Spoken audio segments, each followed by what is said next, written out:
So this is a VR camera that captures a video that you can now email or whatever. Talk to me a little bit about the cost of the estimated cost of the camera. Sure. What file size are we talking about that you're talking about being able to move easily? And then finally, what phase or how close are you to offering this commercially? Okay, great. So let's start with the price. A camera costs around $300 to $400 for a consumer-grade camera. How close are we to manufacturing? We are looking to ship out by end of this year in December. And there was... How big is the file? How big is the file size? Per minute, we are looking at 50 megabytes right now for 1 minute of recording.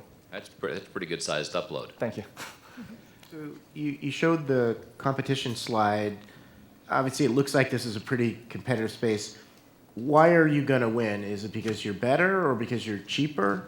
I couldn't quite figure out from what you were saying. Yes. So we pretty much focused on bringing 3D to the consumer by reducing the hardware components to the most minimum, which now fits into my pocket. And this is something which nobody has done so far, because all the devices right now on the 3D space especially are way bigger than that. So we are leveraging way more from the GPU than anybody else, and we are going to a maximum where we actually have to offshore to a player as well, where we play back on the phone, where we have to leverage the GPU there, as well in the manufacturing, where we do pre-calibration for each camera. And so by doing that, we have stripped out all the post-processing, which has to happen in current devices, and which is minimized to real time, what we do right now. When you say leveraging the GPU, so that device you're holding has a TK1 in it? Yes, we started with the NVIDIA Tegra K1. Yep. And yeah, so. Fantastic. So what's the hardest technical challenge to deliver what you're making? Like, what's the biggest barrier you face right now? That's a great question. And I would say in stereoscopic devices, you have a huge issue with scalability, which means you have two lenses, and now you are looking at disparity, meaning two reference points always moving around. But the thing is, you can overcome disparity by calibration. One calibration we do is in the manufacturing process. The second calibration which we do is in real time on the GPU while you are filming. That means we do analysis of the environment, take the lines, and calibrate in real time for you so that there's no hindrance to scalability of the device itself. You talked a lot about sort of the consumer opportunity here for the actual capture. Are there any interesting enterprise applications that you'd want to use the technology? Yes.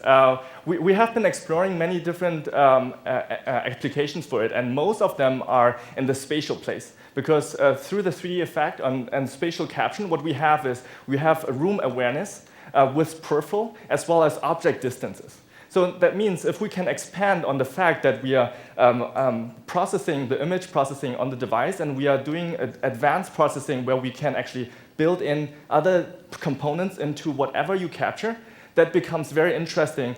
Just in case, for example, IKEA, you are taking a picture of your room, you want to put the furniture from IKEA in there before you go to IKEA, that would be a fantastic application.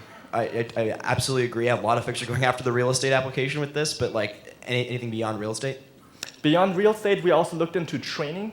So training in terms of retail training. We worked with bigger brands who wanted to position different products from training how to dress the mannequin, training how to place different components in a retail store so that the psychology is addressed. And that's different opportunities which we also have. I think you're out of time. Great stuff. Thank you.